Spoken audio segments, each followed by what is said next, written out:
Chapter 8. They decided to take the Slinky to downtown. Odette and Susie sat in front of Kai in the part between the two joints of the bi-articulated e-bus, looking silently out of the window to their right while they crossed Whoop-Up. Further in the front sat Lethbridge's mayor, talking to a city council member. All city, provincial, and federal officials were banned from taking private or single vehicles.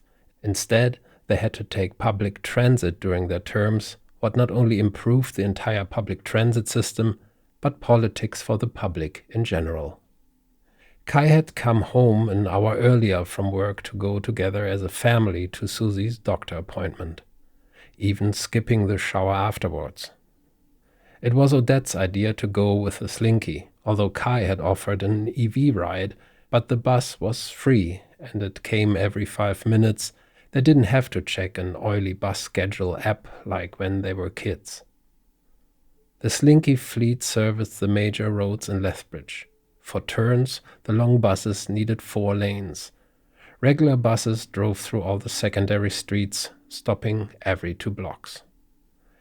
After the first sacrifice, the city added the modern transit system thanks to the risen income tax revenue, and at the beginning, the lesbians were laughing about the accordion buses and their frog green appearance, but when nobody could deny their convenience, most commuters switched to the Slinky, especially when they had to take it every day at the same time to the same place. People met other commuters, played a round of scat, Uno or Wizard at one of the round tables in the back, crocheted, knitted, or simply had a chat with a stranger who could become a friend or just remained a daily social focal point. Some fell in love, and every year a few couples celebrated the fact by marrying while riding the Slinky, because that's where they first met. Kai, Odette had turned around to him. Yeah, what? Our stop is coming up. The bus slowed down and the doors hissed open. They sat down on the last 2 seats in the waiting room, Susie on Kai's right leg. Her new glasses looked like the old ones, just slightly thicker glass. He bounced her a few minutes, making her smile, making him smile. The other patients in the room displayed every imaginable state of eye problems, from apparently healthy over glasses of different shape and thickness to airtight shades and temporary pirate-type eye patches, or blindness, like the woman with a guide dog and a white stick, her light gray eyes staring into the nothingness. Kai stopped the bouncing. The flat screen on the wall promised miraculous remedies for all sorts of ailments related to visibility, and switched to an open call from a clinic in Calgary for something called keratoplasty, what turned out to be a cornea transplant. I'm bored, Susie said. Automatically, he grabbed his D9, swiped it awake, and sighed out loud. Sorry. What is it, Dad? An update. You can have mine, Odette said. But before she could hand the device to her daughter, they were called in by a young nurse with long black hair that peeked through the door and called, Susie. Because a few people gave them a look, she added, Little children first, and smiled into the round in an apologetic way. They followed her through a corridor of shiny white walls interrupted by closed sliding doors. She wore foot-shaped shoes, and their rubber squeaked on the floor. Kai found her choice of fashion looked funny under her blue scrubs. With an exaggerated gesture, she eventually pointed into room 006. The doctor will be right with you. Only 2 chairs stood against the wall across from the patient seat. Do you want another chair? The nurse asked. I'm fine, Kai said. I can stand. Of course, and she asked Susie, Can I quickly draw a tiny drop of blood from your finger? How tiny? Teeny, teeny, tiny, from the tip of the finger of your choice. The nurse opened the drawer.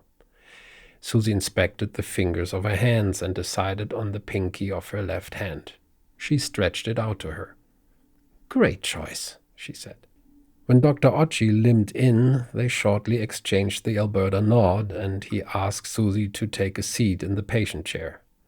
They've been with the doctor for 2 years now, in which they've seen him 3 times. Neither was he a man of many words, nor of great friendliness. Professionalism came first to mind, and that's what Kai appreciated the most. He could trust him. "How are you, Susie?" the doctor asked. "Good. Come, sit for me on the throne over there." He patted the examination chair. Kai said, "We came because I know, I read the report. You're concerned, I understand," interrupted Dr. Ochi Kai without looking at him. "You can sit down now if you want." Kai sat down beside Odette. The doctor was already focused on Susie and got into position to examine her eyes. Sitting on a round chair with wheels, he moved around by using his left leg, the good leg. The black leather chair with little Susie in it hummed into the right height. Then he swung the long metal arm with the phoropter and its 100 glass eyes in front of her face, and the light in the room dimmed down. Kai didn't notice the doctor pressing any button, but he also didn't want to ask him. "Are you comfortable, Susie?" "Yes." "Then tell me," and being so close to Susie, he lowered his voice into a quiet baritone, not understandable for Odette and Kai, although they sat right behind him, and Susie whispered her answers. It was like he had a secret language only his patients could understand, as if they were exchanging secrets. Kai remembered well the first time they visited the doctor and how he explained to her every instrument he used, so she wouldn't be scared of the intimidating machines and tools so close to her little face. Occasionally, he changed the lenses in the phoropter. With a "thank you," he swung the metal arm with the phoropter out of the way and moved the slit lamp to her. He didn't have to tell her. By now, Susie knew she had to rest her chin on the rubber strip. The doctor gave her another nod. Without blinking, she stared into the microscope and let the doctor do his work. She was so good about everything, Kai thought. She seemed to be older, more mature than she was, cooperating with the doctor so well. He wished she wouldn't know all these things. The tonometer came next, Susie again leaning forward in position, letting the doctor adjust the blue light in front of each eye. By now their conversation had dried out to the bare minimum. Maybe his words in the beginning were just to calm her down and trust him. Again, that would only be very professional from his side. To continue the examination, Dr. Ochi put the ophthalmoscope on his head and went with the condensing lens between his thumb and index finger close to her eyes. Odette laid her hand on Kai's. The silence became painful for him, but there was nothing he could say right now, not to the doctor, not to his wife or his wonderful daughter. Finally, the doctor placed the instrument back on its metal rack, and in slow motion he pulled a tissue from a pink box and wiped his face with it, in what seemed to be long, studied movements and in a manner that would suggest he was alone in an empty room. Maybe this gave him time to find the right words.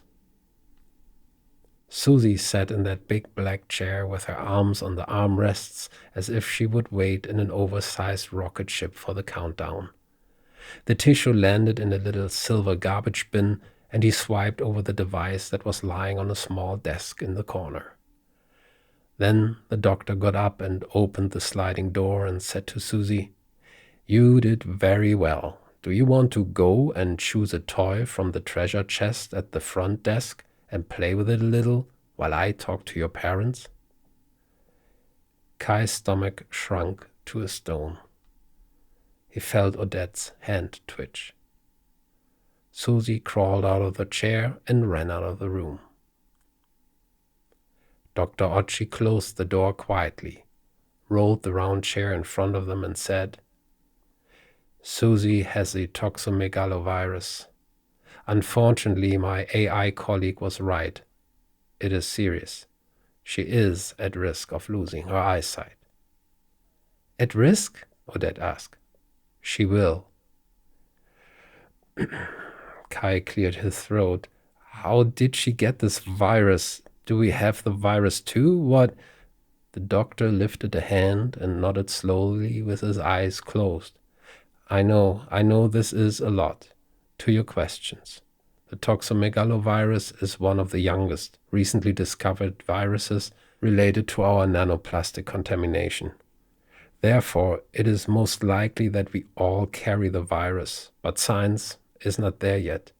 They don't know if it is only detectable during the onset of the symptoms. So far, science agrees that we all carry the toxomegalovirus, but we don't know what leads to an outbreak, what triggers the change from dormant to active. Possibly stress, as for so many other diseases. Susie has no stress. We don't have any stress, Kai said. What children perceive as stress may very well differ from the stress in adult experiences, and it is just a possibility, said Dr. Ochi. Nanoplastics? Odette dropped the word. You heard about it, right? Sure. First, they confirmed the link between gender fluidity and nanoplastics, but recently, more immediate and serious complications. Viruses attach themselves to the plastic particles in our bodies. A study showed forever chemicals were to blame, especially per- and polyfluoroalkyl substances, the PFAS. Some viruses apparently even mutated to a new virus, like the toxomegalovirus. Because it was new, there was no test for it until recently. Susie is one of the first in Lethbridge diagnosed with TMV. I have to write a report about her today. Plastic. Odette spit out the word. They say plastic is for us what lead was for the Romans, said Dr. Okchi. So what's the cure? Kai asked. With such a new diagnosis, treatments are not fully developed and tested yet. Kai piped up. There must be some sort of treatment. You can transplant hearts, lungs. There must be a treatment for Susie. Odette grabbed his hand. Dr. Ochi stayed calm. I can understand your frustration. Dr. Jeanette Lejeau, a colleague of mine at the South Central Hospital, developed what she called a retina rinse, a rather elaborate surgery she performed just twice. And? Said Kai. Successfully, but due to the experimental nature of this non-study procedure, I cannot and I am not allowed to recommend it, especially for minors, officially at least. Officially not? No. But unofficially? Unofficially, it is the only chance Susie has if you don't want her to lose her eyesight. What are the risks with the surgery then? Blindness and the usual complications that can occur. Then, Susie, then we have nothing to lose, right? Not really. Surgery it is, Kai looked to Odette. Surgery. And she pressed her lips together and blinked. Can you refer us, her, please? I can, Kai clapped his hands. Dr. Ochi continued. But you must know that the procedure is not yet approved, neither by Alberta Health nor by Leth Health, and without approval it is not covered by any health plan insurance, what means you have to pay privately for it. Kai took a deep breath. How much is it? The doctor turned around and grabbed his device. They sat in silence, watching him swiping over his device, casting different shades of cold light into his face. Anywhere between 120 and 180,000. We don't have that. Who got that surgery done? These were rich families. Odette tried to smile. We just wait for the sacrifice. I guess so. Unfortunately, Dr. Ochi said, my colleague performed both surgeries before the patients lost their eyesight. She's convinced the retina rinse can reverse a decline in vision caused by TMV, but not reverse blindness. What do you say? Kai asked. Once blind, there is no cure. You have to get the surgery done rather sooner than later. In January, it could be too late. Could? Probably is. How probable? Very likely, very, very likely, sorry to say. Odette teared up. The doctor handed her a tissue. For a while, her sobs were the only sound in the praxis. Should I leave the two of you alone for a moment? Kai shook his head. Not necessary. Could you please write that referral? Of course. Do you have an idea how to finance? No, not right now. I have no idea about anything.